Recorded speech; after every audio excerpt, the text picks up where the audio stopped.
বিরতির পর স্বাগত। এখন খবর বিস্তারিত। বাংলাদেশের বিরোধী দলের অবরোধ হরতালের মাঝে বাংলাদেশের কুমিল্লায় যাত্রীবাহী বাসে পেট্রোল বোমা ছোড়া হলো। এতে ঘটনাস্থলেই প্রাণ হারিয়েছে 7 জন, আহত হয়েছেন 16 জন। বাংলাদেশের বিরোধী দলের অবরোধ হরতালের মাঝে বাংলাদেশের কুমিল্লায় যাত্রীবাহী বাসে পেট্রোল বোমা ছোড়া হলো। বোমার আঘাতে বাসে আগুন ধরে গিয়ে 7 জন যাত্রী ঘটনাস্থলে প্রাণ হারান। কুমিল্লার 14 গ্রাম উপজেলায় এই ঘটনায় নিহতের সংখ্যা আরও বাড়তে পারে বলে আশঙ্কা করা হচ্ছে। আহতের সংখ্যা 16 বলে জানা গিয়েছে। এদের মধ্যে 3 জনের অবস্থা আশঙ্কাজনক। তাদের শরীরের 70% পড়ে গিয়েছে বলে বাংলাদেশের বিভিন্ন সংবাদ মাধ্যমে প্রকাশ। প্রশাসন সূত্রে জানা গিয়েছে, কক্সবাজার থেকে ঢাকামুখী একটি বাস ভোররাত 3:30টার দিকে জগমোহনপুর এলাকায় পৌঁছলে তাতে পেট্রোল বোমা ছুড়ে মারা হয়। এতে বাসটিতে আগুন ধরে ঘটনাস্থলে 7 জন পুড়ে মারা যান। বিএনপি চেয়ারপারসন খালেদা জিয়া গত 5 জানুয়ারি ঢাকায় সমাবেশ করতে না পেরে সারা দেশে লাগাতার অবরোধের ডাক দেন। নাশকতাকারী বলেন বা সন্ত্রাসী বলেন, totally this is a case of murder, এবং এই মার্ডার একজন খুনির বিরুদ্ধে যে ধরনের ব্যবস্থা নেওয়া প্রয়োজন সেই ব্যবস্থা নেওয়া হবে। ব্যুরো রিপোর্ট, খবর ত্রিপুরা। দিল্লি বিধানসভা নির্বাচনে বিজেপির নির্বাচনী ইস্তেহারে ভীষণ ডকুমেন্টে আরও একবার উস্কে দিল বহু বিতর্কিত একটি প্রসঙ্গ। ইস্তেহারে দিল্লিতে বসবাসকারী ভারতের উত্তর পূর্বের বাসিন্দাদের অভিবাসী বলে চিহ্নিত করা হয়েছে। দিল্লি বিধানসভা নির্বাচনী ইস্তেহার ভীষণ ডকুমেন্টে আরও একবার বহু বিতর্কিত একটি প্রসঙ্গ উস্কে দিল। নিজেদের ইস্তেহারে দিল্লিতে বসবাসকারী ভারতের উত্তর পূর্বের বাসিন্দাদের অভিবাসী বলে চিহ্নিত করা হয়েছে। ক্ষমতায় এলে রাজধানীর মানুষদের কল্যাণে বিজেপি কি কি করবে তার তালিকায় দিল্লিতে ভারতের উত্তর পূর্বের বাসিন্দাদের সুরক্ষা দেওয়ার প্রতিশ্রুতি দিয়েছে বিজেপি। তবে সেই প্রতিশ্রুতির সঙ্গে ইমিগ্রেন্ট শব্দটি জুড়ে দেওয়ায় তৈরি হয়েছে বিতর্ক। ইস্তেহার অনুযায়ী উত্তর পূর্বের অভিবাসীদের সুরক্ষার জন্য প্রত্যেকটি পুলিশ স্টেশনে আলাদা সেল তৈরি করা হবে। চালু করা হবে 24 ঘন্টার হেল্পলাইন নম্বর। এমনিতেই নিজের দেশেই বারবার বিজাতীয় আচরণের সম্মুখীন হতে হয় উত্তর পূর্বের রাজ্যের মানুষদের। চরম বৈষম্যমূলক আচরণ সহ্য করতে হয় প্রতিনিয়ত। প্রাকৃতিক সম্পদে সম্পৃক্ত কিন্তু আর্থিকভাবে পিছিয়ে পড়া উত্তর পূর্বের 8টি রাজ্যের বাসিন্দারা বারবার কেন্দ্র সরকারের বিরুদ্ধে অবহেলার অভিযোগ এনেছে নিজের দেশে।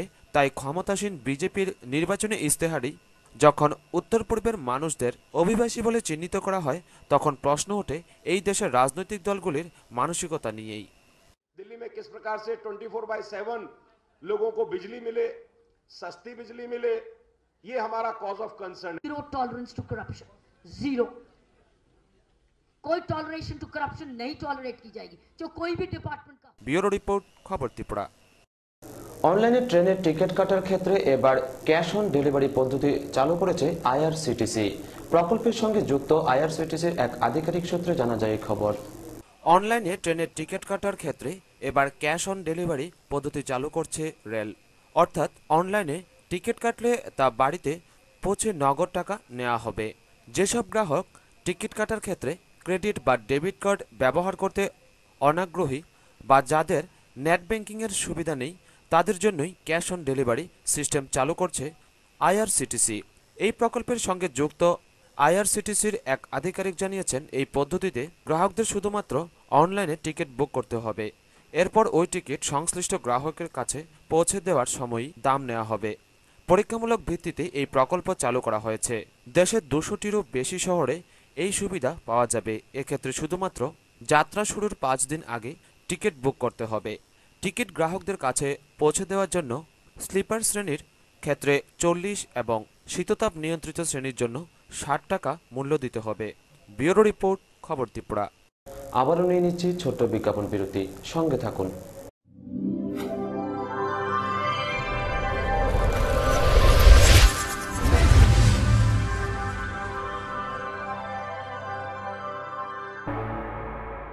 বিরতির পর আবারও স্বাগত। সুদের হার অপরিবর্তিত রাখার সিদ্ধান্ত নিল রিজার্ভ ব্যাংক। আর্থিক বা মুদ্রাস্ফীতির হারের ক্ষেত্রে উল্লেখযোগ্য হেরফের না ঘটায় নতুন করে সুদের হার ফের না কমানোর বিষয়টি ঘোষণা করে রিজার্ভ ব্যাংক। সুদের হার অপরিবর্তিত রাখল রিজার্ভ ব্যাংক। আর্থিক বা মুদ্রাস্ফীতির হারের ক্ষেত্রে উল্লেখযোগ্য হেরফের না ঘটায় নতুন করে সুদের হার ফের না কমানোর বিষয়টি ঘোষণা করে রিজার্ভ ব্যাংক। গত 15 জানুয়ারি সুদের হার কমিয়ে চমক দিয়েছিল রিজার্ভ ব্যাংক। পাক্ষিক ঋণ নীতি ঘোষণা করে রিজার্ভ ব্যাংকের গভর্নর রঘুরাম রাজন জানিয়েছেন, গত 15 জানুয়ারি থেকে মুদ্রাস্ফীতির হার বা আর্থিক ক্ষেত্রে তেমন কোনো হেরফের নজরে পড়েনি। সেজন্য নতুন করে সুদের হার বদল করা হচ্ছে না।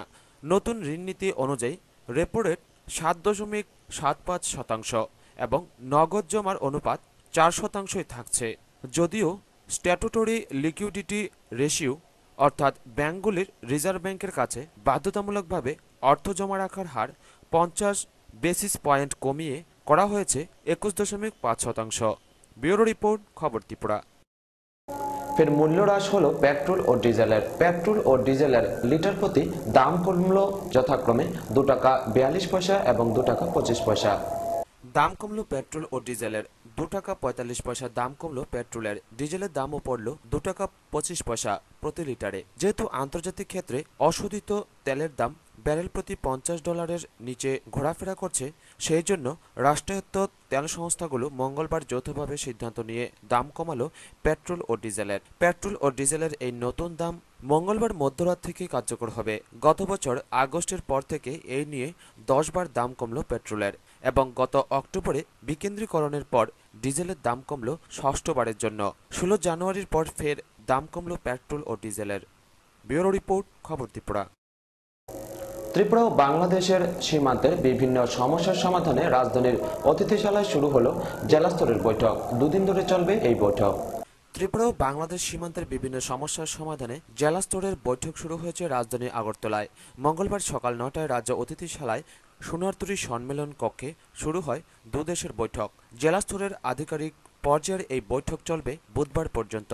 2 দিনের এই বৈঠকে ত্রিপুরার পশ্চিম সিপাহীজলা, খোয়াই, ঊনকোটি, উত্তর এবং ধলাই জেলার জেলাশাসকরা অংশ নিয়েছে। বাংলাদেশের থেকে অংশ নিয়েছে মৌলভীবাজার, ব্রাহ্মণবাড়িয়া, রাঙ্গামাটি হিল এবং হবিগঞ্জ জেলার জেলা আধিকারিকরা।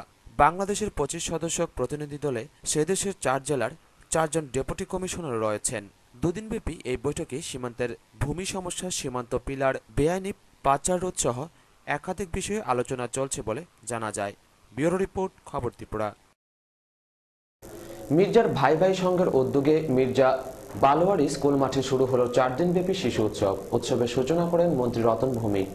মির্জার ভাই ভাই সংঘের উদ্যোগে শুরু হলো 4 দিনব্যাপী শিশু উৎসব। সোমবার মির্জা বালোয়ারি স্কুল মাঠে উৎসবের সূচনা করেন রাজ্যের পর্যটন মন্ত্রী রতন ভৌমিক। শিশু উৎসবের সূচনা করে রতন ভৌমিক বলেন, ত্রিপুরায় সরকার ও বিভিন্ন সামাজিক সংস্থা ক্লাবের উদ্যোগে সামাজিক ও সুস্থ সংস্কৃতির প্রসার এগিয়ে চলছে। সুন্দর পরিবেশ বজায় আছে, কিন্তু গোটা পৃথিবী জুড়ে নতুন প্রজন্মকে সুস্থ সংস্কৃতি, সামাজিক ভাবনায় এগিয়ে যাওয়ার পথে বাধা তৈরি করতে পরিকল্পিত প্রয়াস চলছে। শিশুদের আত্মকেন্দ্রিক করে তুলছে। সেই জায়গায় এই ধরনের শিশু উৎসবের মধ্যে দিয়ে শিশুদের সুস্থ সংস্কৃতি ও দেশপ্রেমের বার্তা তুলে দেওয়া সম্ভব বলে জানান তিনি। শুধু সরকারি উদ্যোগে না বা কোনো সরকারি সংগঠন না, বেসরকারি সামাজিক সংস্থাগুলি এমন কোনো দিন নেই রক্তদানের কর্মসূচি করছেন না, দেহদান, চক্ষুদানের কর্মসূচি গ্রহণ করছেন। বিভিন্ন সাংস্কৃতিক কর্মকাণ্ডে তারা যুক্ত শুধু নিজেরা হচ্ছেন না, এলাকার মানুষকে যুক্ত করে সুস্থ সংস্কৃতি বিকাশে একটা ভূমিকা গ্রহণ করছেন এবং তাতে করে একটা সুন্দর পরিবেশ আমাদের রাজ্যে তৈরি হয়েছে। কারণ বর্তমান সময়ে এটা ঠিক যে আমাদের যে সুস্থ সংস্কৃতির কথা আমরা বলি, আত্মকেন্দ্রিক করে দেওয়ার চেষ্টা,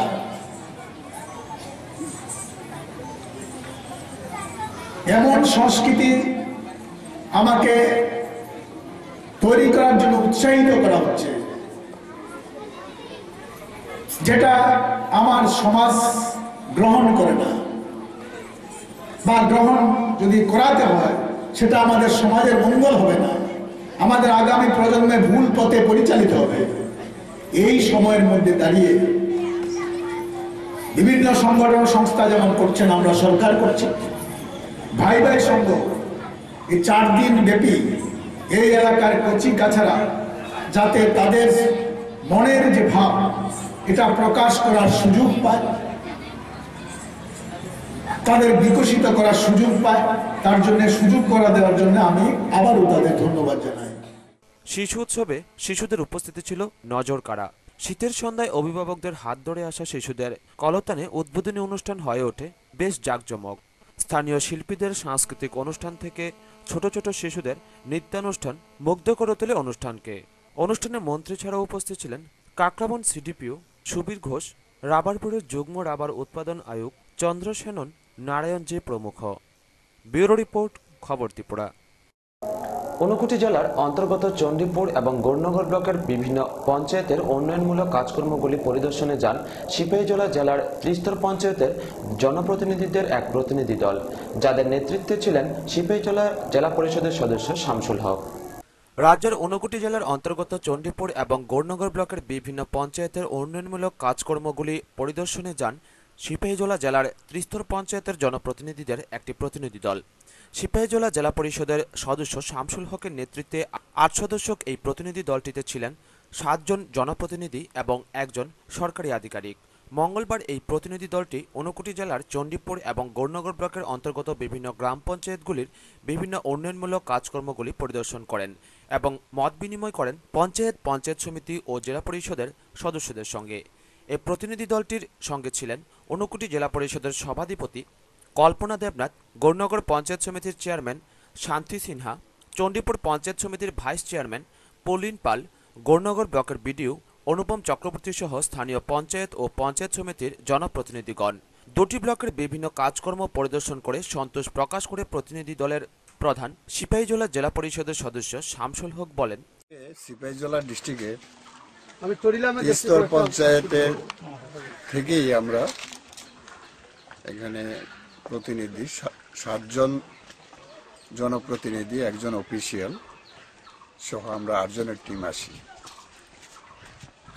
এখানে আসার পরেই সভাধিপতি, চেয়ারপারসন, ভাইস চেয়ারম্যান এবং ডিপিও এবং আরও অন্যান্য অফিসাররা দারুণভাবে সেখানে আমাদের সহযোগিতা করছে। আজকে 12:30 অবধি আমাদের সভাধিপতি তিনি আমাদের সময় দিয়েছেন, আমাদের সঙ্গে ছিলেন বিভিন্ন স্পটে আমরা যখন ভিজিট করি। ওনার আজকে বিকালে 3টা একটা প্রোগ্রাম আছে, যার জন্য উনি চলে যেতে বাধ্য হয়েছে। আমরা আরও 2টো পঞ্চায়েতে আমরা আসি। এখন বর্তমানে যেখানে দাঁড়িয়ে আমরা আজকে এখানে কথা বলছি, সেই পঞ্চায়েতে দারুণভাবে তাদের এলাকার ভৌগোলিক অবস্থা, মানুষের যে অবস্থান সেখানে নিরিখেই তাদের উন্নয়নের যে পরিকল্পনা সেখানে নিয়েছেন। এই বছরের টার্গেট 85টা পুকুর খনন করা, কিছুটা সেখানে সংস্কার, কিছুটা নতুন করে সেখানে তৈরি করা। একটা বিরাট, এখন পর্যন্ত 55টা পুকুর তারা করেছেন এবং যে সময়টা আছে এই অর্থবর্ষরে আমার বিশ্বাস এই ওনাদের টার্গেট ওনারা 100% সেখানে করতে পারবে। ঊনকোটি জেলা পরিষদের সভাধিপতি কল্পনা দেবনাথ বলেন, আমরাও ঊনকোটি ডিস্ট্রিক্ট থেকে সিপাহীজলাতে গিয়ে ওনাদের কীরকম কাজকর্ম চলছে পঞ্চায়েতগুলিতে এবং ব্লকগুলিতে আমরা ভিজিট করেছি এবং ওনারাও এসে আমাদের এখানে দেখছেন আমাদের ত্রিপুরা রাজ্যের কীরকম কোন জেলাতে কীভাবে উন্নয়নের কাজগুলি চলছে। ওনারা আমাদের এখান থেকে দেখে ওনাদের এখানে সেগুলি করার চেষ্টা করবেন। আমরাও সেখান থেকে অনেক কিছু জেনে এসেছি, আমরাও আমাদের জেলাতে সেই কাজগুলি করার জন্য আমরা চেষ্টা করব। প্রতিনিধি দলটি এছাড়াও মনোবেলি চা বাগান ও পরিদর্শন করেন এবং কথা বলেন স্থানীয় শ্রমিকদের সঙ্গে। ব্যুরো রিপোর্ট, খবর ত্রিপুরা। কমলপুরে শুরু হলো সিপিআই 20তম রাজ্য সম্মেলন। সম্মেলনের প্রকাশ্য সমাবেশে উপস্থিত ছিলেন সিপিআই রাজ্য কমিটির সম্পাদক প্রশান্ত কাপালি সহ পশ্চিমবঙ্গ এবং মণিপুরের দলের সম্পাদকদ্বয়। সিপিআই এর 20তম রাজ্য সম্মেলন মঙ্গলবার সন্ধ্যায় কমলপুর মহকুমা মানিকভান্ডার মৈত্রী ভবনে শুরু হয়েছে। দলীয় পতাকা উত্তোলন করে 20তম রাজ্য সম্মেলনের সূচনা করেন সিপিআই এর প্রাক্তন রাজ্য সম্পাদক তথা বর্ষিয়ান কমিউনিস্ট নেতা সুনীল দাশগুপ্ত।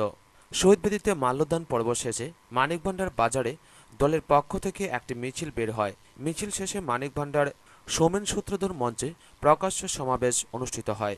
সমাবেশে উপস্থিত ছিলেন সিপিআই রাজ্য কমিটির সম্পাদক প্রশান্ত কাপালি, পশ্চিমবঙ্গ রাজ্য কমিটির সম্পাদক মঞ্জু কুমার মজুমদার, মণিপুর রাজ্যের রাজ্য কমিটির সম্পাদক নারা সিং সহ এলাকার স্থানীয় নেতৃত্বরা। সমাবেশে ভাষণ দিতে গিয়ে মণিপুর রাজ্যের সিপিআইয়ের সম্পাদক নারা সিং ত্রিপুরা রাজ্যকে দেশের মধ্যে মডেল রাজ্য হিসেবে তুলে ধরেন। In regard to the social conditions prevailing in this country after having this BJP come to power in this country. So there is a need for the whole country, for the whole population of the country, and we should know that.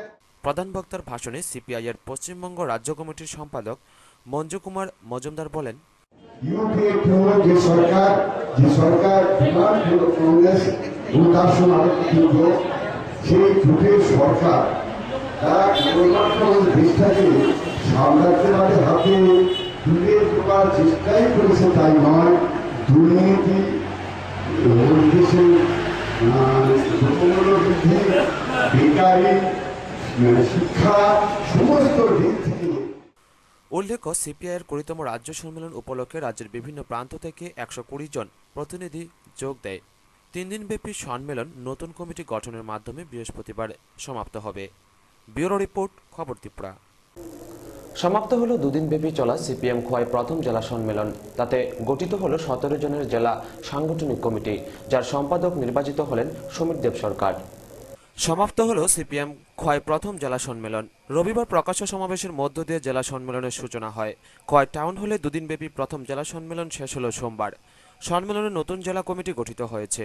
প্রত্যাশা অনুযায়ী খোয়াই জেলা সম্পাদক হলেন সমীর দেব সরকার। মোট 17 জনকে নিয়ে নতুন খোয়াই জেলা কমিটি গঠিত হয়েছে। 7 জনকে নিয়ে গঠিত হয়েছে সম্পাদক মণ্ডলী এবং 2 জন স্থায়ী আমন্ত্রিত সদস্যদের নিয়ে গঠিত হয়েছে কমিটি।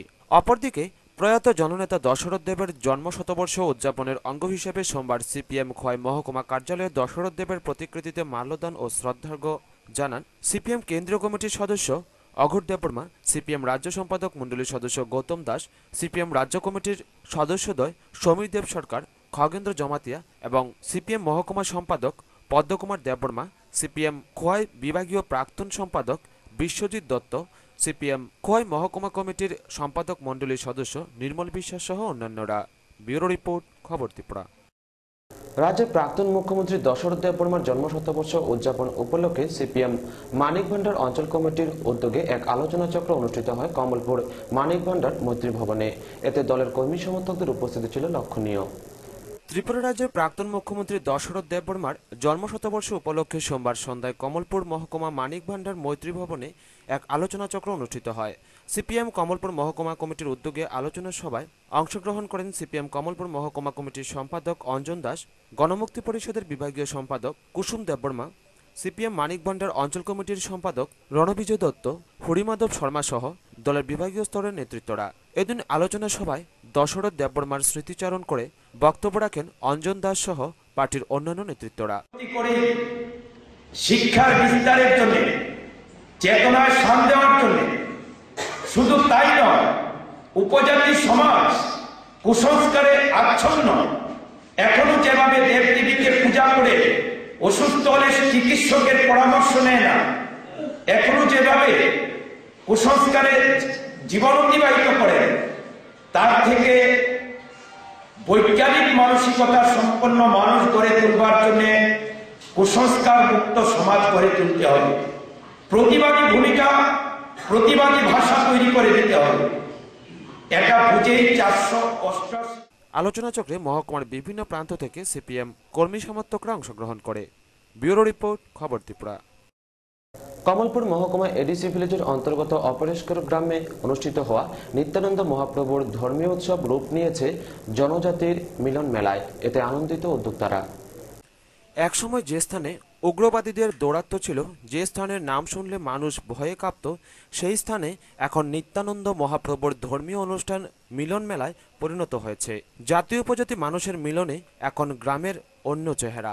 গ্রামের নাম অপরেশকর। কমলপুর মহকুমা এডিসি ভিলেজ 18 পাহাড়ের পাদদেশে গ্রামটির অবস্থান। গ্রামের সহস্রাধিক পাহাড়ি বাঙালি মানুষ সম্মিলিতভাবে এবার নিত্যানন্দ মহাপ্রভু নামকরণ করে আয়োজন করেছে ঠাকুর বাণীনাথের জন্মবার্ষিকী। ধর্মপ্রাণ পাহাড়ি বাঙালি মানুষের মিলনে উৎসবের দিন মিলন মেলায় পরিণত হয়। উদ্যোক্তাদের পক্ষ থেকে প্রথমবার উৎসব করে মানুষের সাড়া পাওয়া যায়, আর এতে খুশি অপরিষ্কার গ্রামের মানুষ। সারাদিনব্যাপী মহাপ্রসাদ বিতরণ করা হয়। এলাকার সাধারণ মানুষের কথা চিন্তা করে কমলকান্তি চক্রবর্তী ঠাকুরবাণীর নামে জমি দান করে নিজেই গর্বিত বলে জানান। আমাদের এখানে এই প্রথমবারের মতো এই উৎসবটা হইতেছে। এই উৎসবের যে জায়গাটা, এই জায়গাটা ডোনার এখানে ছোট্ট একটা জায়গা আধা পাওয়া হইব আনুমানিক। পরবর্তী আরেকটু এক্সটেনশন করার ইচ্ছা আছে, যেহেতু রাবার বাগান কাজ করবো এখানে। আমাদের এই এলাকায় যেহেতু প্রত্যন্ত অঞ্চল, আমরা জাতি ধর্ম সবাই মিলে সেরা যাতে একত্রিত থাকতে পারি, এটার লক্ষ্যেই আন্দোলন করতেছে। উৎসব কমিটির সম্পাদক সুনীল দেব ঠাকুরবাণীনাথের জীবন নিয়ে ব্যাখ্যা করেন। ঠাকুরবাণীর বংশধর কৃষ্ণকমল গোস্বামী এবার পুজোর দায়িত্ব নিয়েছেন। বংশের ঠাকুরবাণী, বংশের আমরা 3.5 বছর আগে সেই ঠাকুরবাণী আমার বাংলাদেশ দিনাজপুর শতকে ওনার আবির্ভাব হয়েছিল এবং ওনার আবির্ভাব নানান ঘটনা এবং নানান অলৌকিক ঘটনা দেখে অনেক মুসলিমরাও ওনার সাথী হয়েছিল এবং পাগলা শঙ্কর ছিল ওনার গুরুদেব। ওনারা দুজনই হঠাৎ একদিন অদৃশ্য হয়ে গেলেন এই তেঁতুল গাছে। সব মিলিয়ে এক সময়ের ত্রাস